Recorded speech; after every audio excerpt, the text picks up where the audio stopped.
Subscribe कीजिए unique engineering tips channel को और बेल आइकन को ज़रूर दबाएं सबसे पहले नोटिफिकेशन पाने के लिए।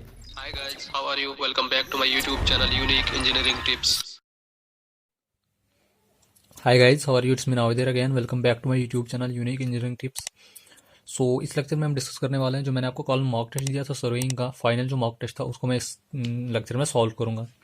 सो अगर आपने सॉल्व किया है तो आप इससे अपने आंसर जो है टैली कर सकते हैं। So let's start the video. तो इसमें जो फर्स्ट क्वेश्चन मैंने आपको दिया था कि ये था कि if the RL of benchmark is 50 metre, the back side is 1.25 metre and the fore side is 1.85 metre, then what will be the RL of forward station. तो इसमें हमारे पास क्या था, सपोज करो ये हमारे पास कोई एरिया है, यहाँ उसका बेंचमार्क दिया है, ये कोई डेटम सरफेस है जिसके रेस्पेक्ट में हमें आरएल दिया है, ये हमारे पास दिया है 50 मीटर, और यहाँ जो बैक साइड दिया है सपोज करो यहाँ पे हमने इंस्ट्रूमेंट को सेट कर दिया है, तो ये बैक साइड कितनी दी है 1.25 मीटर।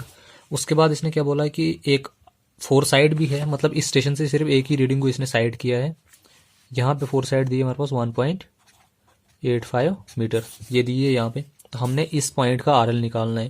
तो इस पॉइंट का आरएल हम कैसे निकालते हैं, जो इस पॉइंट का आरएल है प्लस इसमें ये करेंगे तो यहाँ से निकल जाएगी height of instrument, height of instrument में ये 1.85 माइनस करके तो जो निकलेगा वो इसका आरएल होगा। तो हमारे पास हम करेंगे 50 प्लस 1.25 निकल गई हाइट ऑफ इंस्ट्रूमेंट, इसमें से माइनस कर दो 1.85, तो हमारे पास जो आरएल निकला 49.4। तो इसका ऑप्शन बी जो इसका करेक्ट आंसर है। तो दूसरा क्वेश्चन था हमारे पास, which of the following is a permanent adjustment in compass surveying. आपको पता है कि परमानेंट एडजस्टमेंट, टेम्परेरी एडजस्टमेंट, ये मैंने डिस्कस किया है डिटेल में थ्रोलाइट सर्विंग में। तो परमानेंट एडजस्टमेंट में क्या होता था कि हमारे पास जो जैसे हॉरिजॉन्टल एक्सिस वर्टिकल एक्सिस के परपेंडिकुलर होती थी, या वर्टिकल एक्सिस हॉरिजॉन्टल एक्सिस के परपेंडिकुलर होती थी, लाइन ऑफ कॉलिमेशन जो हमारे पास हॉरिजॉन्टल एक्सिस के पैरेलल होती थी, ये चीज़ें परमानेंट एडजस्टमेंट है। टेम्परेरी एडजस्टमेंट में हमारे पास लेवलिंग, फोकसिंग, सेंटरिंग वगैरह आती थी। तो अगर यहाँ पे देखेंगे ऑप्शन जो है इसमें यही ऑप्शन करेक्ट आता है, क्योंकि वर्टिकल पाइवोट एक्सिस जो है यही परमानेंट एडजस्टमेंट है। बाकी आप देखो सेंटरिंग, लेवलिंग, फोकसिंग ये हमें तीनों साइड पे जाके जब हम इंस्ट्रूमेंट को यूज करेंगे ये तब करनी पड़ती है। तो ये टेम्परेरी एडजस्टमेंट, तो परमानेंट एडजस्टमेंट इसमें आ जाती है वर्टिकल पाइवोट एक्सिस। दूसरा ये क्वेश्चन नंबर थर्ड जो था बहुत इंपॉर्टेंट पॉइंट क्वेश्चन था ये, a plot of land measures 30 centimetre into 60 centimetre on a map drawn to a scale of 1 centimetre to 50 metre. ये बोलता है एक प्लॉट को हमने स्केल 50 मीटर को 1 सेंटीमीटर लेके मैप पे ड्रॉ किया है, और मैप पे उसका साइज कितना बना है 30 सेंटीमीटर इंटू 60 सेंटीमीटर। ये बोलता है कि अगर हम इसी को क्या करेंगे, what will be the area of the map when placed on a topographical map drawn to a scale of 1 centimetre to 600 metre. ये बोलता है कि अगर हमने इसी जो एरिया है इसको अगर हम 600 मीटर को 1 सेंटीमीटर लेके ड्रॉ करेंगे तो तब हमारे पास जो एरिया क्या होगा इसका टोपोग्राफिकल मैप पे। अब देखो इसको हम क्या करेंगे, हमारे पास दिया है जो एरिया दिया है इसका मैप पे, वो क्या हमारे पास है 30 सेंटीमीटर इंटू 60 सेंटीमीटर। अगर इसका हम एक्चुअल एरिया निकालेंगे जो फील्ड पे है वो हमें कैसे निकालेंगे, अब देखो 30, अब स्केल क्या लिया है 1 मीटर को 50 मीटर को इसने 1 सेंटीमीटर लिया है, तो मैं सेंटीमीटर की जगह इसमें यहाँ पे 50 लिख सकता हूँ, इंटू 60 इंटू सेंटीमीटर की जगह मैं क्या लिख सकता हूँ 50 लिख सकता हूँ। ये कितना हो जाएगा 1500 मीटर इंटू 3000 मीटर। तो एक्चुअल एरिया जो फील्ड में है वो हमारे पास है 1500 मीटर इंटू 3000 मीटर, और जो इसने मैप पे ड्रॉ किया वो हमारे पास 30 सेंटीमीटर इंटू 60 सेंटीमीटर है, क्योंकि इसने 50 मीटर को 1 सेंटीमीटर लेके इसको ड्रॉ किया है। अब ये बोल रहा है कि अगर हम 1 सेंटीमीटर को 600 मतलब 600 मीटर को 1 सेंटीमीटर कंसिडर करेंगे तो उस वक्त हमारे पास एरिया जो है कितना आएगा। अब हम क्या करेंगे, जो 1500 मीटर है, अब मीटर को अब हमने क्या करना है सेंटीमीटर में कन्वर्ट करना, मतलब स्केल यूज करना। यहाँ पे हमारे पास ये कह रहा है कि 600 मीटर को हमें 1 सेंटीमीटर लेना है, तो मतलब 1 मीटर को हम कितना लेंगे 1/600 सेंटीमीटर। तो अगर 600 मीटर को ये 1 सेंटीमीटर कंसिडर करें तो 1 मीटर कितना हो जाएगा 1/600 सेंटीमीटर। तो 1 मीटर की जगह मैं यहाँ पे लिखूंगा 1/600 सेंटीमीटर इंटू ये 3000 वैसे ही है, तो इसको भी करेंगे हम 1/600 सेंटीमीटर। तो यहाँ से कितना बचेगा, ये 2 जीरोज यहाँ से इसके कैंसिल हो जाएंगे। तो अगर हम इसको 15/6 तो कितना आया 2.5, और यहाँ से अगर 2 जीरो जिसके कैंसिल हो जाएगा तो 6 5 30, तो यहाँ कितना आया 5। तो इसको आप मल्टीप्लाई करो 5 के से, तो आपके पास कितना आंसर आया 12.5 स्क्वायर सेंटीमीटर। तो अगर जब हम इसको टोपोग्राफिकल मैप इसी एरिया को पहले हमने मैप पे ड्रॉ किया था 30 इंटू 60 सेंटीमीटर आ रहा था, फिर स्केल चेंज कर दिया हमने, पहले हम 50 मीटर को 1 सेंटीमीटर कंसिडर कर रहे थे, अब 600 मीटर को 1 सेंटीमीटर कंसिडर कर रहे थे। तो उस वक्त हमारे पास जो टोपोग्राफिकल मैप पे इसका एरिया कितना हो जाएगा 12.5 सेंटीमीटर। तो अगर ऑप्शन है हमारे पास यहाँ पे तो ऑप्शन सी जो है हमारे पास यहाँ पे इसका करेक्ट है 12.5 सेंटीमीटर। तो आई होप कि आपको यहाँ से ये क्लियर हो गया होगा। उसके बाद नेक्स्ट आ जाता है if the design speed is v kilometre per hour and the deviation angle is n radians then the total length of a valley curve in metre is expressed as. ये बोलता है अगर हमारे पास जो है ये कर्व्स वगैरह हमने सारे डिस्कस कर लिए, सुमिट करो वैली करो हमने ये सारे डिस्कस कर लिए। अगर उसकी डिजाइन स्पीड जो है वैली करो की v किलोमीटर पर आवर है और डेविएशन एंगल जो है उसका n रेडियन है, तो ये बोलता है बताओ टोटल लेंथ ऑफ वैली करो कितनी हो सकती है इन मीटर इज एक्सप्रेस्ड एज। तो इसका जो फॉर्मूला है हमारे पास ये है 0.38 NV का क्यूब होल पावर 1/2। ये इसका हमारे पास क्या है, ये रिलेशन है 0.38 NV का क्यूब होल पावर 1/2। n हो गया यहाँ पे जो रेडियन में इसने डेविएशन एंगल दिया होगा और v होगी यहाँ पे इसकी स्पीड। तो ये था इसका ऑप्शन सी। उसके बाद नेक्स्ट क्वेश्चन था हमारे पास vertical curves are provided when the algebraic difference between grades is equal 2 और मोर। तो वर्टिकल कर्व्स हम कब प्रोवाइड करते हैं, जब दो ग्रेड्स के बीच का जो अलजेब्रिक डिफरेंस जो होगा वो किसके बराबर होगा।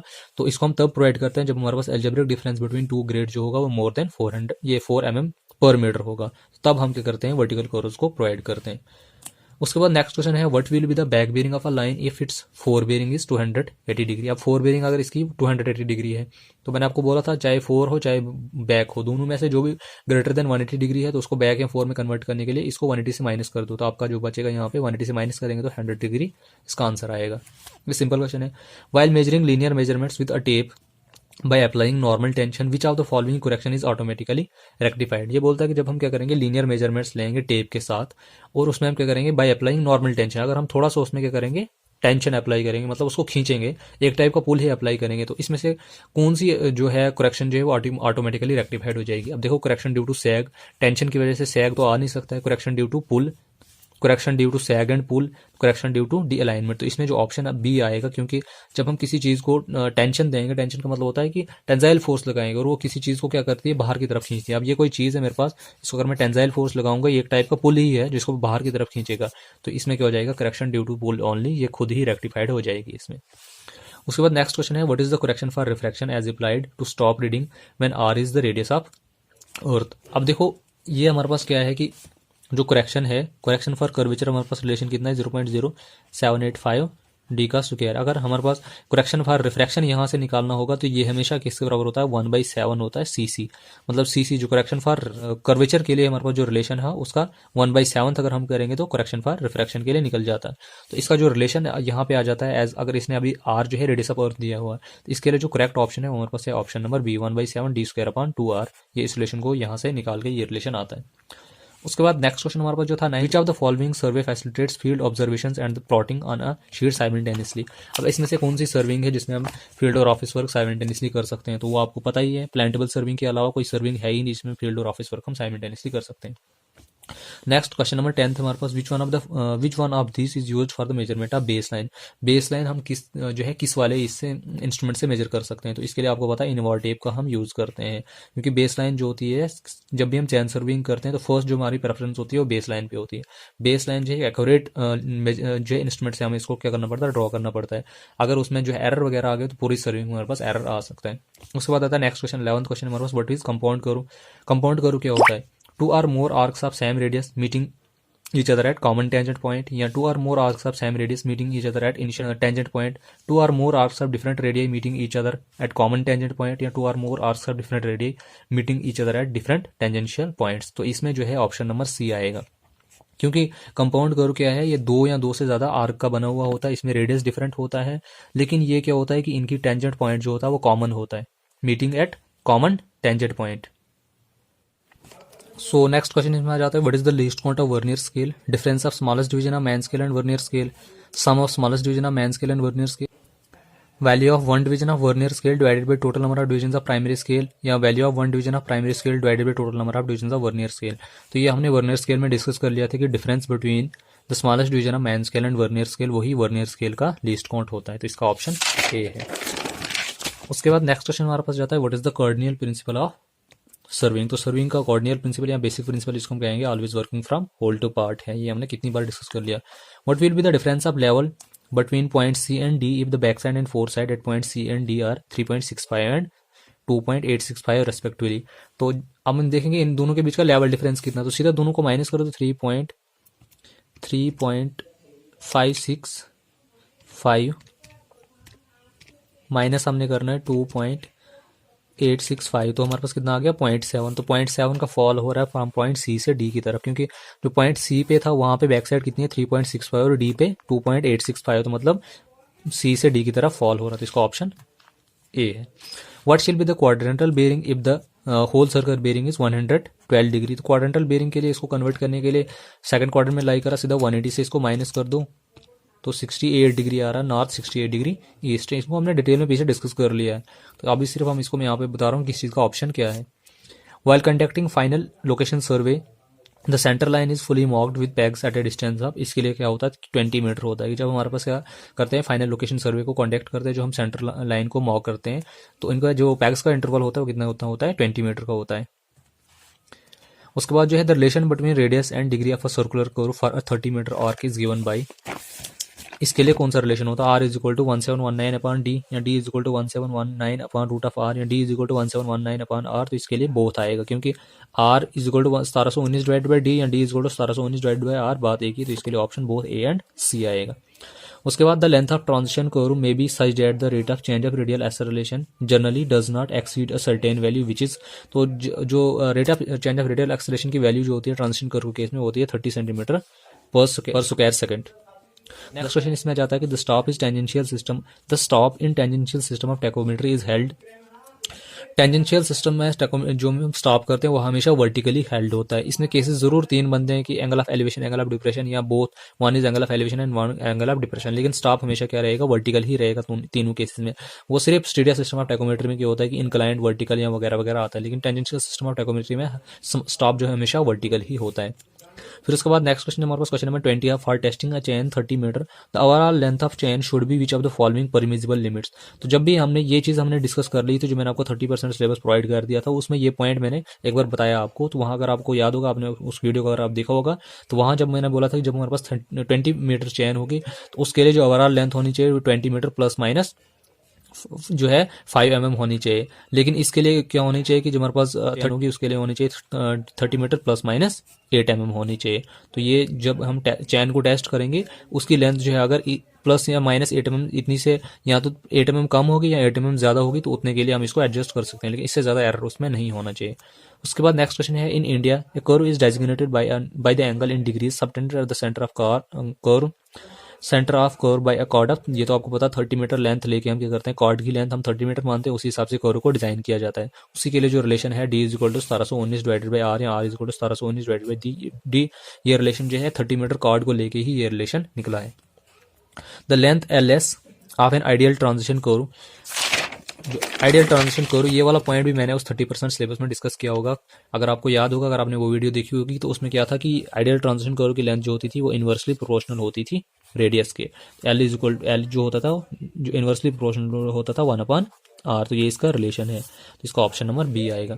फिर उसके बाद नेक्स्ट क्वेश्चन नंबर 23 है magnetic meridian swings like a pendulum swinging in the reverse direction for a given plane, this is diurnal variation, annular variation, irregular variation या सेकुलर वेरिएशन। तो ये इसमें क्या जाता है सेकुलर वेरिएशन आता है, जिसमें जो है सेकुलर वेरिएशन क्या होता है कि इसमें 100 to 200 ईयर्स के बाद जो है इसमें वेरिएशन आती रहती है। तो इस टाइप के मेरिडियन को हम क्या कहते हैं सेकुलर वेरिएशन, या ये किसकी टाइप है मैग्नेटिक जो है मेरिडियन मैग्नेटिक डिक्लिनेशन की ही टाइप है सेकुलर वेरिएशन। उसके बाद क्वेश्चन नंबर 24 हमारे पास an old type of chain having a total length 66 feet and composed of 100 links is, obviously Gunter chain है क्योंकि गंटर चेन इसमें 66 फीट की होती है और नंबर ऑफ लिंक्स इसमें कितने होते हैं 100 लिंक्स होते हैं, और पर लिंक जो हमारे पास 0.66 फीट का होता है। उसके बाद नेक्स्ट इसमें क्वेश्चन आ जाता है कि an instrument use for the measurement of slope of the ground, जो स्लोप ऑफ ग्राउंड है उसके लिए हम कौन सा इंस्ट्रूमेंट यूज करते हैं, स्पीडोमीटर तो यूज नहीं करते हैं, चैन पैसोमीटर नहीं, इसके लिए हम किलोमीटर यूज करते हैं। ये इंस्ट्रूमेंट भी हमने डिस्कस कर लिया पीछे। उसके बाद है the compass which measures the reading in RB system, the compass which measures the reading in RB system, तो इसके लिए कौन सा कंपास है वो सर्वेयर कंपास है, प्रिज्मेटिक कंपास डब्ल्यूसीबी सिस्टम में मेजर करता है, बाकी ये दो तो हमारे पास कंपास है ही नहीं, तो इसके लिए जो ऑप्शन है वो सर्वेयर कंपास का है। उसके बाद नेक्स्ट क्वेश्चन इसमें आ जाता है हमारे पास the versed sine of a chord of length C and radius of curve as R, कि जब हमारे पास वर्स साइन अगर हमने कॉर्ड का निकालना होगा, अगर उसकी लेंथ सी होगी और रेडियस आर होगा, उसके लिए रिलेशन है हमारे पास c² / 8r, तो करेक्ट ऑप्शन इसका ए है। उसके बाद size of cloth used in ranging rod, जो हम रेंजिंग रॉड है उसके लिए जो क्लॉथ यूज करते हैं उसके लिए जो कितना साइज है वो 25 सेंटीमीटर स्क्वायर इन साइज होना चाहिए। उसके बाद है the head quarter of GTS department, head quarter जो डीटीएस डिपार्टमेंट का वो कहाँ है, उत्तरांचल, इसका जो ऑप्शन है ए है उत्तरांचल देहरादून में इसका हेड क्वार्टर, जो great trigonometrical survey of Indian department है इसका हेड क्वार्टर जो है उत्तरांचल देहरादून में। उसके बाद जो है triangles are said to be best conditional triangles if their angles are 60 degree, 120 degree, 100 degree या 75 डिग्री। तो इनको जो है बेस्ट कंडीशनल ट्रायंगल्स तब कह सकते हैं जब उनका एंगल जो है नियर अबाउट 60 डिग्री होगी, मतलब हर एंगल जो है इनका ऑलमोस्ट 60 डिग्री के बराबर होगा। तो ये था मॉक टेस्ट का सोल्यूशन जो सर्विंग का था।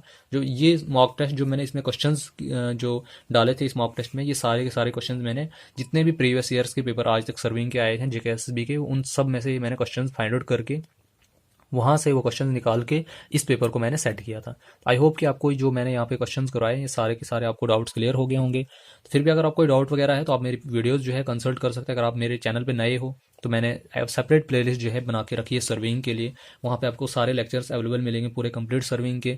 और उसके बाद जो है अब हम आज जो हम water supply engineering and waste water के बारे में डिस्कस कर रहे हैं, उसके लिए मैंने सेपरेट प्लेलिस्ट जो है बना के रखी है अपने YouTube channel unique engineering tips पे, तो वहाँ पे आप उसको देख सकते हैं। So thank you so much and keep supporting me. Thanks for watching unique engineering tips. अगर आपको हमारी ये वीडियो पसंद आई होगी तो वीडियो को लाइक कीजिए, शेयर कीजिए, कमेंट कीजिए और चैनल को सब्सक्राइब करना ना भूलें। और प्लीज़ बेल आइकन ज़रूर दबाएं ताकि जब भी मैं नई वीडियो अपलोड करूं तो आप तक सबसे पहले नोटिफिकेशन पहुंचे। और प्रीवियस वीडियोस जितनी मैंने अपलोड की है उनकी जो पीडीएफ्स हैं वो डिस्क्रिप्शन में अवेलेबल हैं, तो आप वहां से उनको डाउनलोड कर सकते हैं। Thank you so much.